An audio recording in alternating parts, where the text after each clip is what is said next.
Good evening, everyone. Welcome to tonight's talk by the RSPB Central London Local Group. This talk will be our opening talk for the new season of 2022 and 2023. And the first speaker of this season will be Czech, our group member, who is a wildlife photographer. And many of you may know him. So over to you, Czech. Thanks, Amy. Well, good evening, everybody. We have some fantastic wildlife in Britain, particularly, I think, birds, great variety, especially seabirds.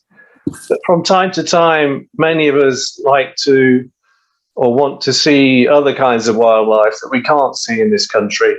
And so there's a booming ecotourism or wildlife tourism industry that enables us or makes it easy for us to go overseas to Africa or Asia or further away to see different birds, different mammals. But the basic theme of my presentation this evening is that we don't necessarily have to go that far away in order to see something exciting or beautiful in the wildlife sphere. There are quite a lot of animals on the continent of Europe that we don't have in this country, and they're not that far away and can be reached sometimes without indulging in air travel.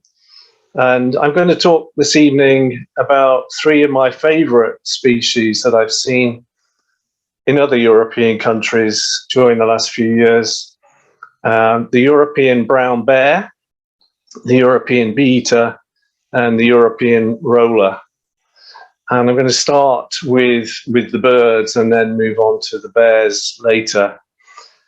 The emphasis will be on my photographs that I've taken of these species.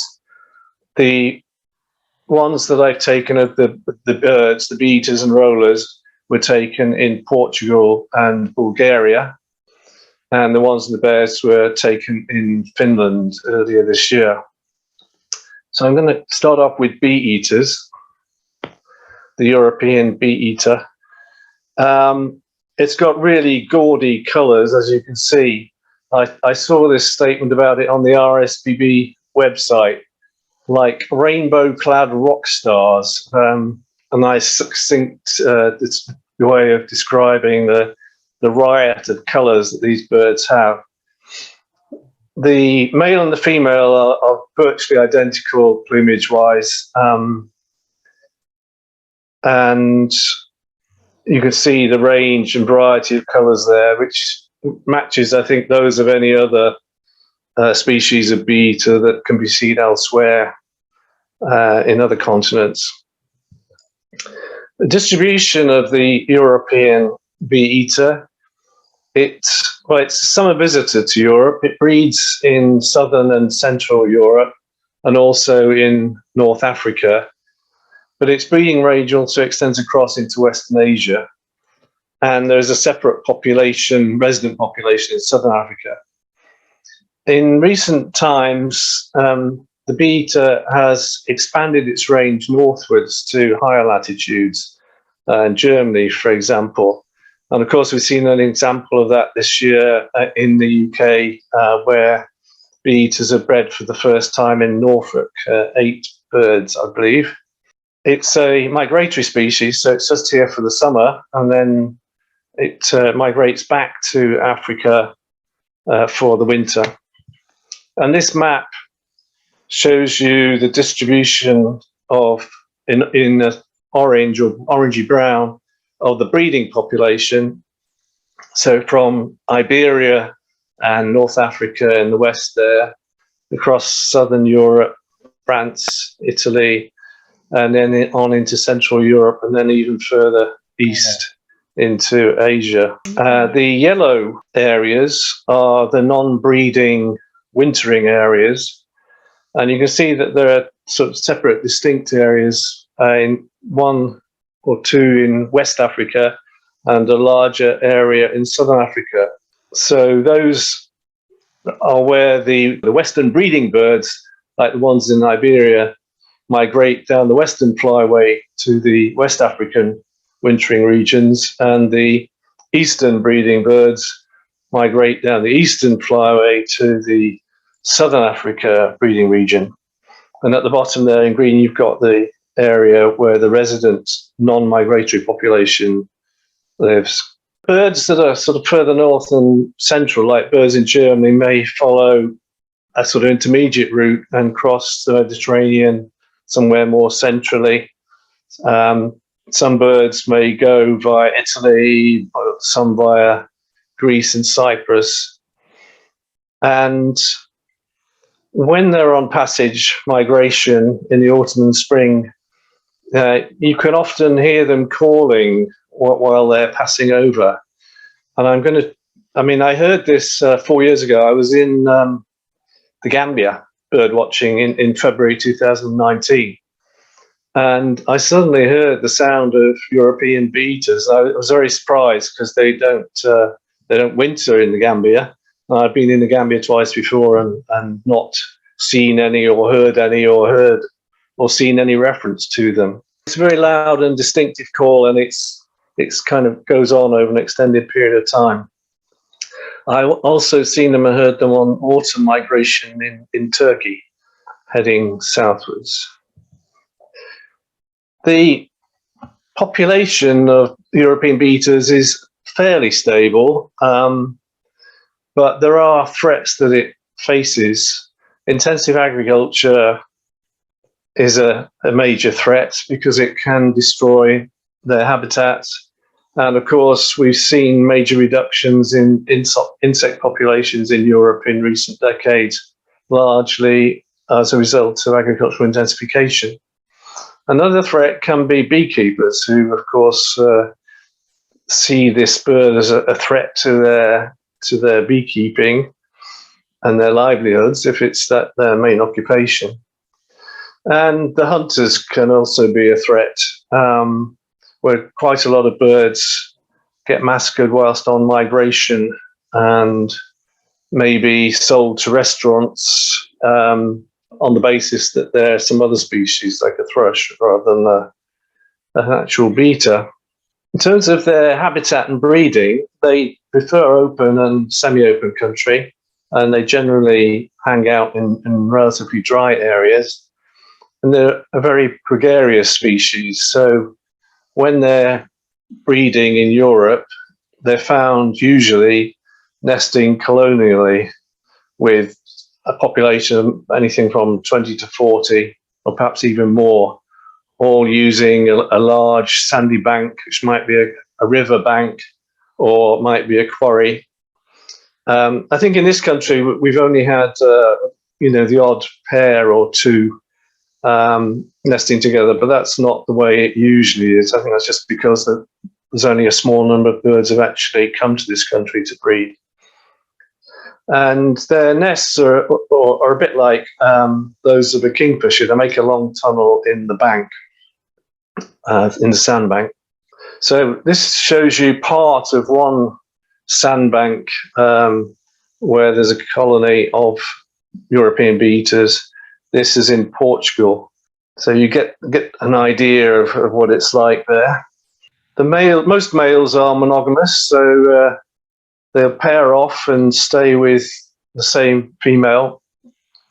And when I was in Portugal and in Bulgaria, it was in the month of May, which is the breeding season. I think that the birds had already generally paired off, and so I often saw a pair together, like this pair, or like this pair. They get involved in other activities apart from feeding. Like all birds, they spend quite a bit of time feeding, as this one is, and this one is. And here's one stretching its wing. Now, in terms of feeding, the name is the giveaway, isn't it? Bee eater. But they don't only eat bees, they eat a range of other insects. And generally, they take them when they're in flight, catch them in flight. When I've been in South Asia, I've mainly seen them with dragonflies in their bills. But they'll catch a range of different flying, or usually flying insects.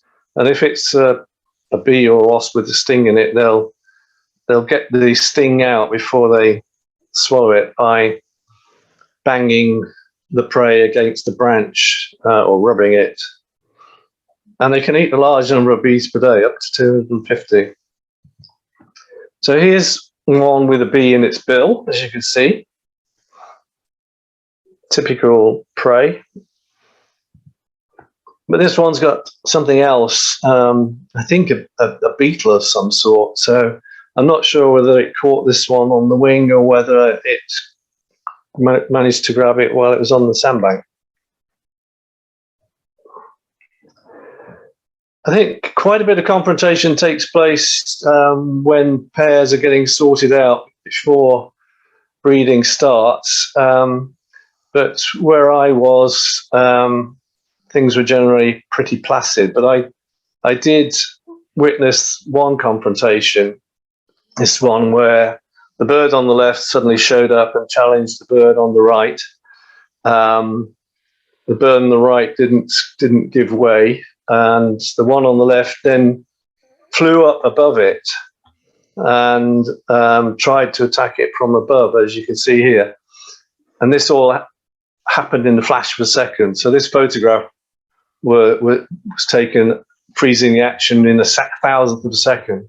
But you can see that there's still a bit of movement in the wing. It all happened so fast that to the naked eye, I didn't even see what happened here. It was only looking at photographs afterwards that I could see that the one above had kind of attacked the one below there.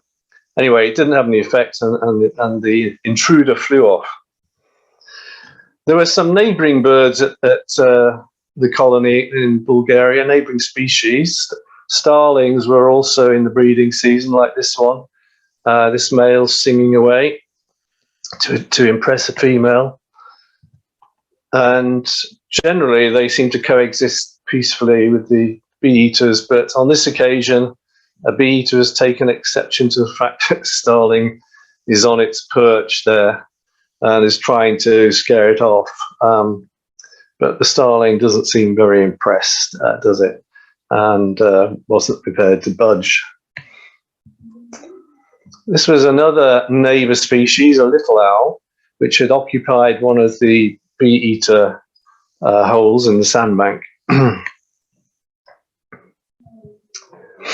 And sometimes another neighbouring species is the European roller, because occasionally rollers will nest in a cavity in a sandbank, and one of the burrows might take over and enlarge a bee-eater burrow. And I'm going to move on now to the European roller. You can see from the Latin name, top left, it belongs to the genus Carassias, and the European roller is Carassias garrulus. And it gets its name from its courtship display, which is rather like the lapwings. I think several of you will have seen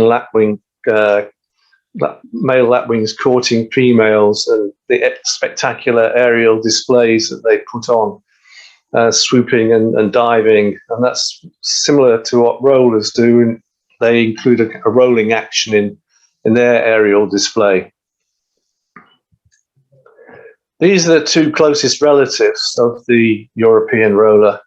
The Abyssinian roller on the left there is its nearest relative, and you can see the colours are pretty similar. The turquoisey blue and the brown back. So if you just compare back to the European, you can see the colours are very similar. But the Abyssinian roller's got a very long tail feathers there, long streamers. And the other, less closely related roller is the lilac-breasted roller, which is found in, both of these are found in various parts of sub-Saharan Africa. And I probably see more photos of lilac-breasted rollers in social media and photography for than anything else, because people who go on wildlife safaris to Africa tend to photograph this bird, the lilac-breasted roller. And here you can see a breakdown of all the roller species that belong to the Carassias genus. with the European roller and Abyssinian in the middle there. The 3 bottom ones are found in Asia, and the other 6 are found in Africa, where the European roller winters. There are actually 2 different subspecies of European roller. There's the Western European roller and the Eastern European roller. And the photos I show you this evening are all of the Western European roller, whose breeding range extends from Southern Europe and eastwards through Central Europe and across into northwestern Iran and as far as southwestern Siberia. And it also breeds in northwest Africa and Morocco and Algeria. The Eastern European roller is entirely found in Asia from Iraq eastwards. So the Western European roller, it's a long-distance migrant, like the bee-eater. It winters in Africa, and like the bee-eater, there are 2 distinct regions of sub-Saharan Africa where it winters. In the west, from Senegal east to Cameroon, and then in the east, from Ethiopia, west to Congo, and then down to South Africa. And we can see that in the map here. So that yellow coloured area is the summer breeding range. The orangey brown area is the breeding range of the Eastern European roller. And the dark blue area is where the eastern birds migrate to, that mainly go down the eastern flyway. And the hatched blue area is where the western birds go to. At the top of the yellow breeding range, you see a hatched yellow area, and that's showing an area where the European roller used to breed, but doesn't anymore. Its northern range is contracted southwards, the opposite of the European bee-eater, which is expanded northwards. So the European population declined by 25% in the final decade of the last century, and that applied the decline was particularly in the northern areas. But like the European bee-eater, it's classified as a species of least concern. The population is not declining rapidly. Its threats are similar to those experienced by the European bee-eater. They may be hunted whilst they're on migration, or agricultural practices may lead to a loss of suitable habitat and also a loss of potential nest sites. Pesticides may, of course, reduce their food availability as well.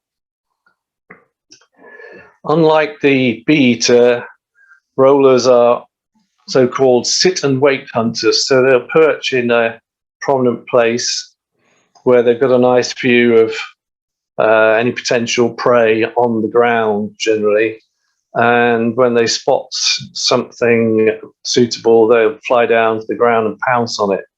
And the kind of prey that they'll eat includes insects, reptiles, rodents, frogs, and young birds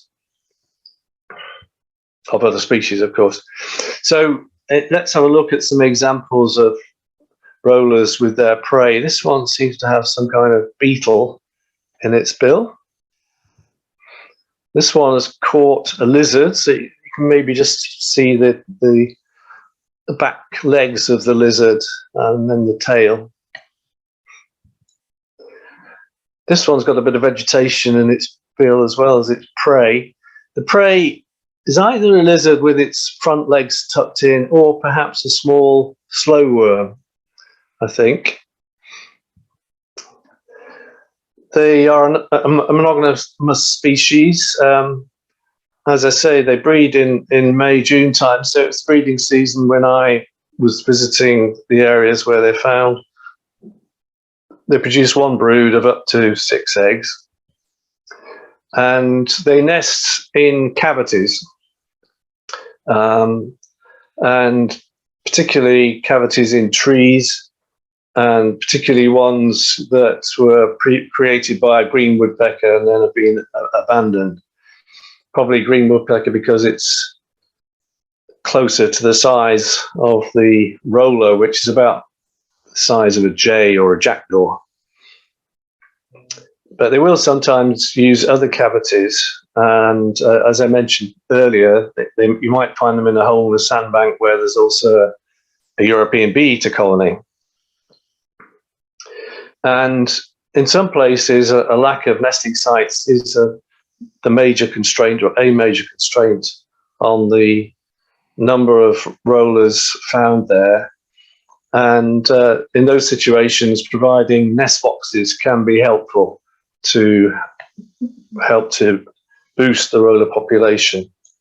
And this is a place I visited in Portugal in 2017, where they were doing that. They'd put up a number of nest boxes for rollers like this one. This was a large estate in southern Portugal, and the guide I had at the time told us that there were only 100 breeding pairs of rollers in Portugal at that time, 7 of which were on this estate. So 7% of the total Portuguese roller population was on this estate. Here's another shot of the roller on top of its nest box. Another aspect of roller courtship, apart from the aerial display, is the rasping calls that the male makes during the breeding season, and it does so, combines that with throwing up its head and throwing its head backwards with its bill pointing up to the sky, as these two were doing. Perhaps the main element of the courtship behaviour is courtship feeding, where the male catches a prey and then brings it to the female and presents it to her for her to eat, as this one is doing. So it's brought back some kind of beetle, I think. This one, it looked like a shiny object in its bill, so I suspect it was a small snail that it's handing over to the female. And that's too small to tell quite what it is, but maybe a grasshopper or something like that. We saw earlier that the male with the lizard, and on the left-hand photo there, the male's looking away from the female. He's not passing the lizard over to her, and he actually decides to eat it himself. You can see she looks a bit shocked, I think, in the photo on the left. And then when he'd eaten it, we go to the photo on the right, and she's giving him the cold shoulder and looking away from him to show her disapproval, I think. I'm anthropomorphizing a bit there, but I don't think I'm reading too much into what's happened. But hopefully he learned his lesson, because he needs to complete the courtship process. And of course, the ultimate name of the game is to breed, to mate with the female, and to pass on his genes and produce a new generation of rollers. And this pair, that's what this pair are doing. They're mating, and hopefully they were able to bring up a new brood, a new generation, to give the roller population a boost. Now I'm going to move on to the European brown bear. I don't know about you, but most of the bears I've seen or had seen on television, in fact, yes, the vast majority were either the North American brown bear, the grizzly, or the black bear, North American black bear. Lots of TV documentaries about them, but not about the European brown bear.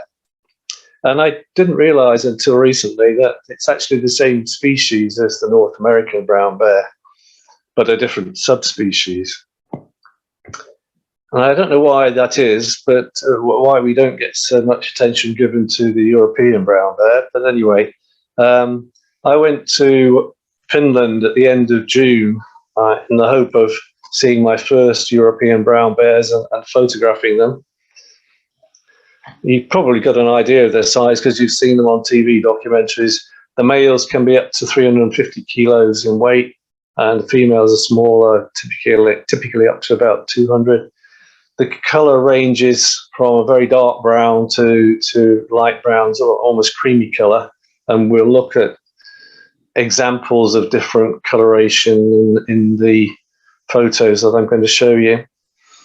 These bears eat a great variety of food, from vegetable matter, grass, fruits, berries, to insects, mammals and fish. And they hibernate from late autumn through to the spring in an underground den or burrow. And during that time, is when the females give birth. So they actually give birth whilst they're hibernating, typically producing 2 or 3 offspring. So those offspring will be suckling whilst the female is in hibernation. Then when the bears emerge in the early spring, it's sort of May. They come out perhaps in April, and then May to July is the breeding season. And cubs will stay with their mother until they're 3 or 4 years of age. The distribution of the European brown bear: there are small populations in Spain and Italy.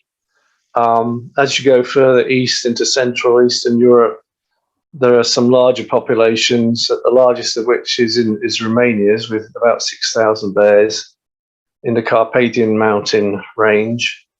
There are also a lot of them, or relatively speaking, a lot in Northern Europe, in Scandinavia, and also in Finland. And then the population carries over into the European part of Russia. And ultimately, the European brown bear population connects with the range of the North Asian brown bear population. In total, there's something like 14 or 15,000 bears in Europe. And this map represents what I was just describing in terms of distribution. So the dark green areas are where the bears are found permanently, and the light green areas where they are seen from time to time. And so you can see Scandinavia has quite a lot, over quite a large area. And then Finland, just to the east, or the northeast there of the map, has a lot, especially on the eastern side of Finland, where it borders Russia. And then across the Baltic, the south end of Finland, there's quite a concentration of bears in Estonia. And then in the south there, you can see where Romanian bears are found, and Bulgarian, etc. So this is where I went. The red pin shows you where I was based at the end of June. It's just south of the Arctic Circle, on the border with Russia, represented by that grey line, almost vertical grey line. And the place I stayed at used to be a border post, or border guard post at one time, but it's been converted into accommodation for people coming to see the bears. And there's a company there that manages the whole package, the accommodation, the hides, which you'll see in a minute. It puts out bait for the bears and takes visitors to and from the hides. And this is the sort of habitat that you get there. A lot of lakes and a lot of forests, a lot of some very nice still water most of the time. It wasn't windy, so you can get nice reflections in the water there. This is an area, a swampy area in the foreground, with a lot of cotton grass across it. And the place where I stayed manages hides in 3 locations. So it has 4 hides like these looking out over a swamp area, and then another 4 looking out across the lake where the lake is narrow, and then another 4 in a forested area so that people can photograph the bears and see the bears in different settings. These hides are quite small. You're taken to them at about 5 o'clock in the evening, and you spend the next 13 hours or so in the hide, and they pick you up at about 6:30 the next morning. The bears are most active around dusk and dawn. And it would be risky to leave a hide at night. So it's emphasised you've got to stay inside the hide. There's a bucket toilet in each one for when you need to go to the loo. To give you another perspective on the size of these hides, here's a bear up against one of them. This is the only photo I'm showing you tonight that I didn't take. But this was in the same place in the spring, in April, so there's snow on the ground there. And the person who took this photo was in one of the hides, and she was looking across to another hide where her friend was, and her friend was eating some chocolate, and that seems to have attracted the attention of this bear. Fortunately, she lived to tell the tale. But you can see that both of the hides are quite small, and the bears can be quite big. I've been asked to say a few words this evening about what to do if you encounter a bear in the wild. Well, my basic advice is try and make sure that you don't, by sticking to footpaths and going out in broad daylight hours, trying to avoid nighttime and dusk and dawn. In Western Canada, they advise people who are going hiking to attach bells to their legs so that the bears will be able to hear you coming. They don't want to encounter humans any more than humans want to encounter them. So that if they hear you or smell you, they'll get out of the way. And they do have a very good sense of both senses there. Their sight is not as good by any means. If you did encounter a bear, don't run, because they can easily outrun you and might be more inclined to do so if you start running. And don't try climbing a tree either, because bears are also very good at climbing trees. But if you do go to an area where there are bears, try and get specialist advice from a guide in that area. Now let's just have a look at a number of different bears with different colorations. So you can see this one's got a relatively light coloured head compared with the rest of the body. This one's a darkish brown all over. I should add or point out that being there at the end of June at that altitude or latitude meant that the days were very long and the nights were very short. It never really got 100% dark. And so we'd see the bears in different kinds of light. So and often a kind of soft, attractive evening light, which is what we're seeing here. Another large bear in the forest area. A few now in the swamp area. This one with some light patches over it, as with this one. And you can see on the chest of this one, there's some distinctive white markings. And I suppose if you're a guide working in the area all the time, you get to know different bears, be able to identify them by their coloration. An individual variations like this, as well, of course, as their size, and therefore giving an idea of their age. Another in the swamp area. Here's a much lighter one, as you see. They don't change colour as they get older, I don't think. So this is just individual differences in coloration. The sun is behind the bear here, so most of it is in shadow, the dark area, and what the light area that you can see is rim lit by the sun, and isn't necessarily a different colour to the rest of it. Two different bears on the right, a dark brown, the one on the left with light patches, particularly on the head there, and another one with a lighter patch on the head. As I mentioned earlier, the water was very still, so good for reflection photos, like this one and this one.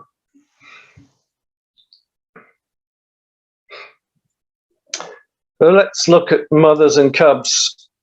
The mothers would generally have or give birth to 2 or 3 cubs, but of course they might lose 1 or 2 early on. This mother just has the 1 cub. Another mother and cub. This cub is having a scratch, so it's lifted its hind leg up to scratch its ear. I think most mammals and many species of birds tend to need to have a scratch around the ear area for some reason. So a mother with 3 cubs. You might be surprised to see a gull in the background there. The people who manage the hides put out bait to attract the bears, and the bait attracts gulls primarily. At the lake hide and the swamp hide, they put out a kind of dry dog food, which they bury underground, so that the bears have to dig to get to it. But the gulls are hanging around hoping to grab some. This is in the forested area where the bait that they put out is fish, mainly salmon, I think. And that also attracts the gulls and 2 or 3 ravens as well. Let's look at a few distinctive types of behaviour that you might see from bears. As I talked earlier about animals getting itchy, this one seemed to have an itchy back, and it's rubbing its back against the tree trunk. And then later on, it was having a good roll around on the ground, and having a good scratch as well. Another kind of behaviour that you see occasionally is when the bear stands up on its hind legs, presumably because it's seen or heard or smelt something of potential interest, and it wants to get a better view of it. Although, as I said, their eyesight isn't great. And this one's doing the same. May, June, July is the breeding season, and we didn't see any breeding going on, but we did see, just on one occasion, two male bears having a confrontation, which may have been associated with rights to mate with a female. I'm not sure. But these two, first of all, they were not visible. They were in trees, hidden in the forest, but you could hear them making roaring noises. And then they emerged into this open area. And I thought the one on the right had won the confrontation. We didn't see them physically attack each other. But the one on the right actually was the loser, and shortly after I took this photo, it sort of turned around and ran away into the forest. At which point the one on the left here then spread its hind legs and and scented over the ground, walked around scenting the ground here to mark it or claim it as its own, I suppose. One of the most entertaining things to see about bears is when the cubs are in action in one form or another, like these two, and they are very cute animals, aren't they?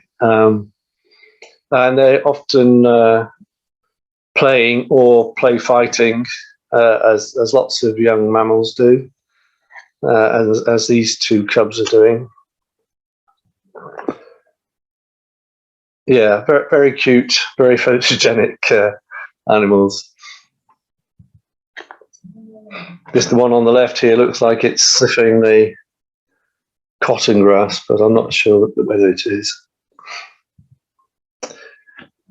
As I said earlier, bears can climb trees, and they seem to become proficient at it at quite a young age. And when I did see them climb trees, it was I think in all cases it was young bears, cubs of various ages, like this one. And I think that's because if you're a cub and you're presented with a threat of some sort, you're not, well, that threat, most likely threat, or one of the most likely threats is a male bear that wants to mate with the mother of the cubs. And as with lions, a male may come along and kill the young of a prospective female mate as a precursor to being able to mate with that female. So if you're a cub, you may need to escape the attentions of an adult male, and you can do so by climbing up a tree. Of course, the adult male can follow, but can't go perhaps as high as the cub can, because the tree can't take the extra weight of the adult male. And the other thing is that the female mother may hang around the bottom of the tree to prevent a male from following the cubs up. So here we've got a female with the three cubs, and they're all looking in more or less in the same direction. Something has caught their attention, and they're getting a bit more concerned about it here. So the cubs are starting to climb the tree. We couldn't see, or I couldn't see, what it was that was concerning them. I think it must have been fairly distant. It wasn't obvious what it was. But anyway, they became more concerned. So here the cubs are progressing up the tree, whereas the female is staying at the bottom there, presumably to stop any intruder from getting up the tree. And here they are further up the tree. But the threat never materialized, I'm glad to say. So what it was, I don't know. Whether it was an adult male, it may well have been. The day that my group arrived at the accommodation, well, we arrived at about 11 o'clock at night, and the following morning at breakfast, another group that had been there for a few days came back from the hides, and they were telling us that they had seen some bears, a few bears swimming in the lake. And so that was a kind of behavior that we were hoping we would also be able to witness. And our first night was in the lake hides, and there wasn't any swimming then.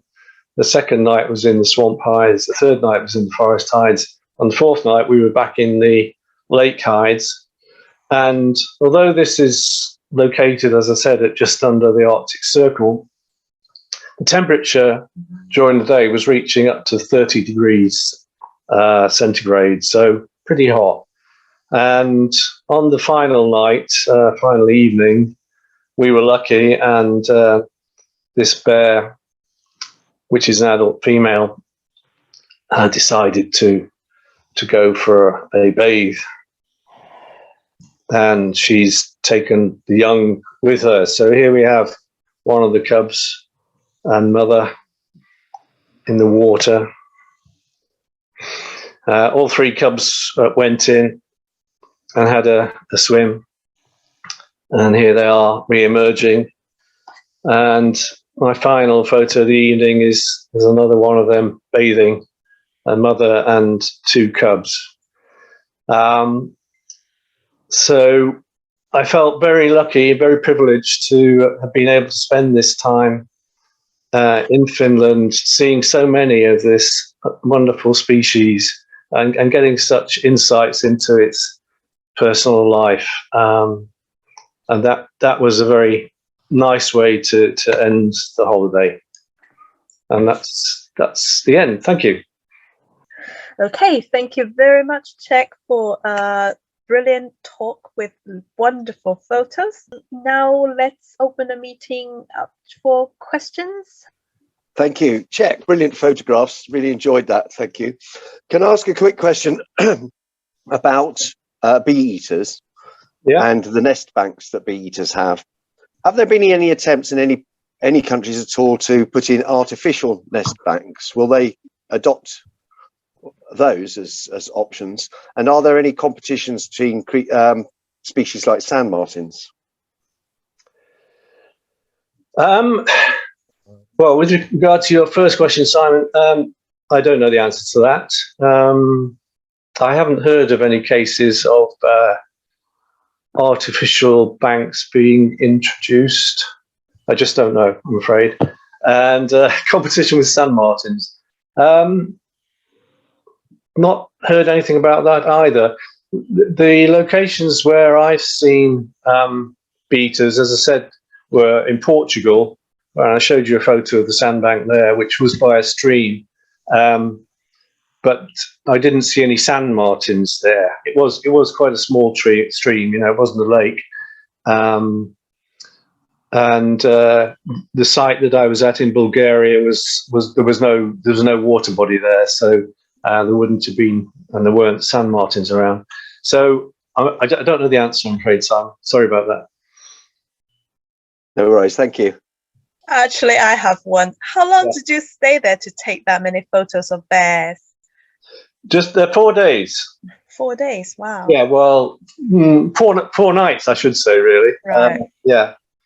From as I said, from about 5:30 in the evening through till about 6:30 in the morning. So that was on a Monday, Tuesday, Wednesday, Thursday, and then we left on the Friday.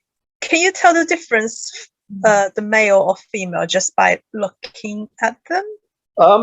I can't. I don't know. I think I would imagine that someone more knowledgeable about bears than I would be able to do so. But I don't know the difference, I'm afraid. No. Thank you. Hi, Czech. Wonderful pictures. Just trying to understand the logistics. So were you continuously out in the hides for those 4 days, or do you sort of, go in the night and then in the morning you go back to some other area for a break and then go back to the hide in the evening? The latter. So we'd be taken to the hide at around 5:30 in the evening, and we'd stay through till about 6:30 the following morning. And then our guide would come and pick us up, take us back to our accommodation. We'd have breakfast, and then we'd go to our rooms and grab as much sleep as we could before having an afternoon meal and then setting off back to the hides. Thank you. And just one more question on the logistics. So in terms of getting to the place where the bears are, I mean, how easy did you fly into, I guess you would have flown into an international airport in Finland, and from there, is it like a long journey to get to where the forest is? Yeah. So we flew to Helsinki, and then from Helsinki, we took a domestic flight northwards to a place called Kuusamo. And there we were picked up by the tour company, or the bear company, and it was a 2 to 2.5 hour drive to the place where we were staying. incidentally, whilst driving along to our accommodation, we passed in 2 or 3 places. We passed reindeer, domesticated reindeer, which were crossing the road. They all had they were all collared, because they're commercial animals. But it was nice to see reindeer. And the other mammal that we saw occasionally whilst driving along the road was the mountain hare, which in one occasion just kept running ahead of the vehicle and didn't veer off. Eventually it did, fortunately. So 2 flights and then a 2 to 2.5 hour drive. I've got a question for Gehan, actually. Whilst I was doing some background reading for this presentation, I came across an article or some piece of evidence that said that European bee eaters breed in 1 or 2 locations in South Asia. I left that out of my presentation because I wanted to keep the presentation fairly simple and straightforward. But do you know anything about that, Gehan? Have you heard that? Not off the top of my head. I know they migrate as far south as Sri Lanka, and I can't remember off the top of my head that there have been any documented breeding attempts. Oh, sorry, I didn't mean. I said breeding, didn't I? I didn't mean to. Yeah, sorry. They do. Yeah, they do migrate then to Asia as well as to Africa. Yeah, I left that out in my presentation because I don't think a lot of them do, but it's interesting that some of them do. Yes, small numbers do. I think there have been years where maybe 100 plus European bee eaters have been recorded from Sri Lanka. So from mainland India, the numbers could be higher. Yeah. Thank you. Yeah. You're welcome. All right. The question in the chat is from Caroline. On the bears, presumably they could smell the people inside the hides very easily. So are the bears just accustomed to humans, or are there any measures to mask the scent? Yes, Caroline's right. They would be able to smell us, and yes, they are accustomed to humans. No, there aren't any measures to mask the scent. If these were, let me go back a step. The company that managed this enterprise in Finland has been doing so for I don't know, 25 years or more. And so over the course of that time, the bears have got used to the fact that these hides are present and they have people in them some of the time. And if it was bears that hadn't been exposed to this before that were coming along, they would pick up our scent, and if we were talking or even whispering, they would hear us, I think, and that could scare them off. So we were lucky that these bears are habituated to humans. Yeah, I hope I've answered all of Caroline's questions there. Right, another question from Anna in the chat. How many were you on your bear trip, and how many in each hide? Yes, there were 8 of us, including our guide. So the trip was organised by a professional nature photographer based in Kent called Robert Canis. He's been going to Finland for various trips, including bear photography, for more than 2 decades. So it was Robert plus 7 of us, and 2 per hide. Then you wouldn't want more than 2 in a hide. Each hide has a bed, single bed, and a mattress on the floor, so that if people are really tired and need a bit of sleep during the night, they can lie down if they want to. What I did I went with a friend, and we didn't sleep much, or if we slept, we would be sitting up when we slept rather than lying down. We never used the mattress on the floor. Just we might take it in turns to use the bed while the other one was on watch, as it were, because a bear could come along at any time. And so, the first night, I remember, although we had most of the bears in the evening, we had one at 2 o'clock going by at 2 o'clock in the morning, one going by about 3 in the morning, another going by about 4 in the morning. So you never know when there might be a bear around. Thank you. I mean, the image is really good. Czech, perhaps you can tell us a little bit about what kind of camera body and lens you were using. Yes. Also, if I can add another question, were they trying to bait or put feeders up for the birds as well, so that whilst the photographers are waiting for the bears, you could shoot a few birds as well? I'll start with your second question first. No. However, back at the accommodation, they had a bird feeder there. And so our first day, so we arrived about 11 o'clock at night. It was on a Sunday night. And then we were at the accommodation during the day, most of the day, before heading off to the hide late afternoon. So during that day, I spent a bit of time by the bird feeder, and just you might be interested to know that the main species there were siskins, not surprisingly, great spotted woodpecker. Surprised me that there were several, or quite a few bullfinches, 4 males at one time by the feeder. There were also a couple of nest boxes in the grounds of the accommodation, where there was a pied flycatcher nesting in one and a common redstart in the other.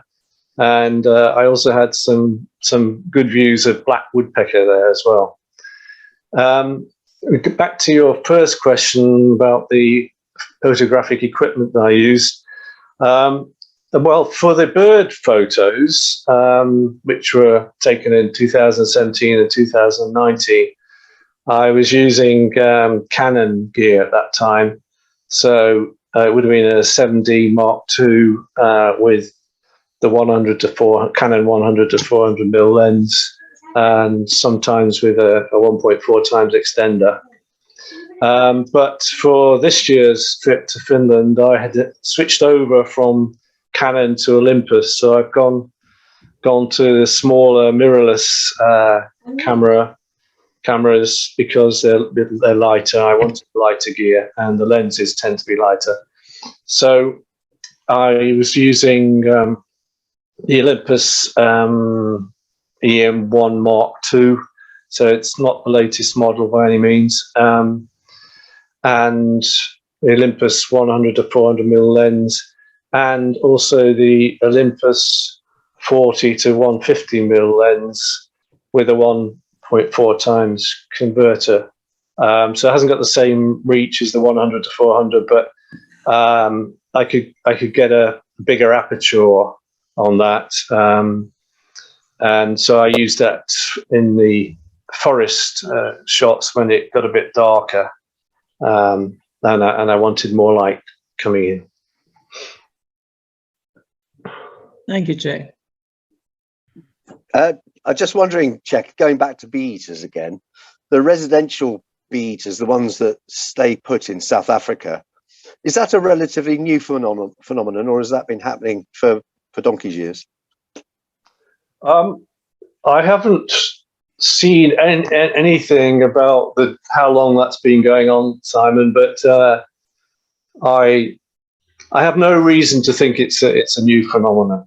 My guess is that that's been going on for millennia. Just a guess.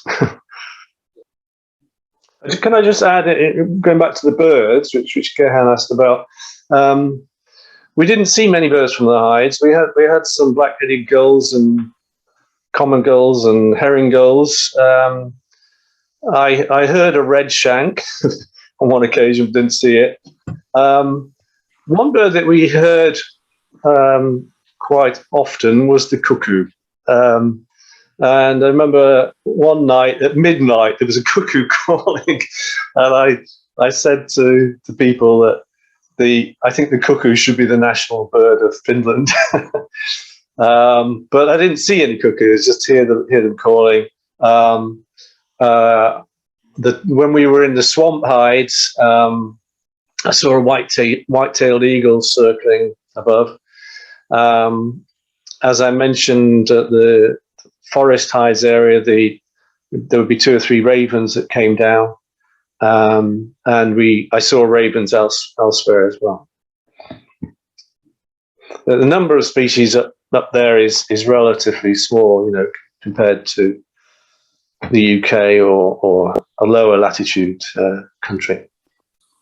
Another question. So just to understand the likelihood and the frequency that you're seeing these bears, so when you do these overnight sessions, typically are you having sort of like 1 bear encounter per night? No, far more. So I said at one point in the presentation, I don't know how many different bears we saw, impossible to say, but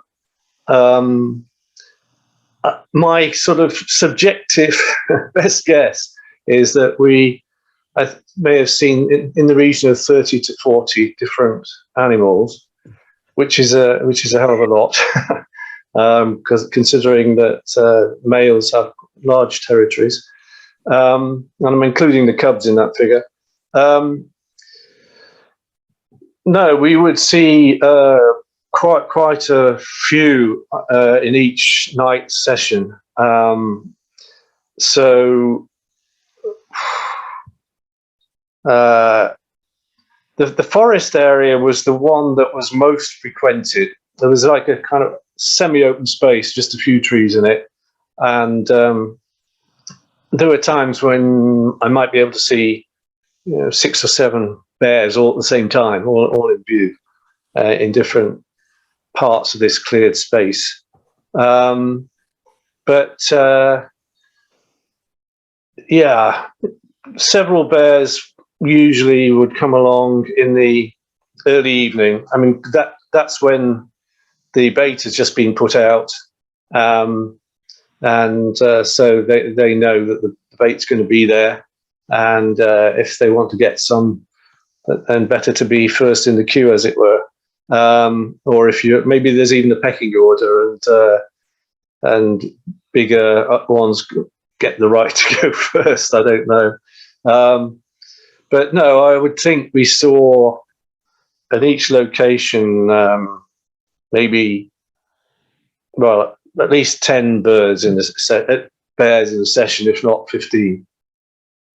Which I didn't mention in my presentation, but I had on one previous occasion visited Bulgaria in the hope of seeing bears. I signed up for a bear workshop, which lasted 3 days, and we were in a hide for, it was right at the end of the season, so end of October and beginning of November. And we were in a hide looking out for bears from about 4 in the afternoon through to about 8 or 9 at night. And there was corn cobs put out, not specifically for the bears, but actually primarily for red deer. But the bears would come and take the cobs as well. And no bears showed up at all in that 3 days. We had red deer and we had wild boar, but no bears. I mean, it was the end of the season, but it's obviously a very different situation to the one that I found myself in Finland, and I was really very surprised by the large numbers of bears in Finland. Thanks, Czech. Yeah, it seems like Finland was absolutely terrific for bear encounters. Yeah, in fact, when I was in Bulgaria, there was one other person on this bear workshop, and she was a sort of self-professed bear fanatic, and she told me that the best place in Europe to see bears was Finland. So she was right. Actually, I have a question, because when we were talking about getting baits to attract the bears, So long-termly, will that cause any effects on alter their natural behavior, or will there be any impact in that sense? I think that I'm sure it does influence their behavior, in that they know that the bait's going to be there. And so that may mean you've got a disproportionately large number in that area. But I think that the company who were managing this were mindful of the importance of not creating an over-dependence on the bait that they put out.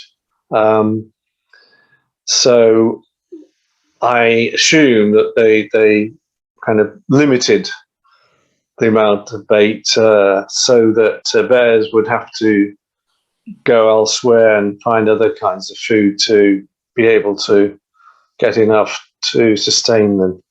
Thank you. Okay. Thank you again, Czech, for this wonderful talk and amazing photos. And we will see you next talk.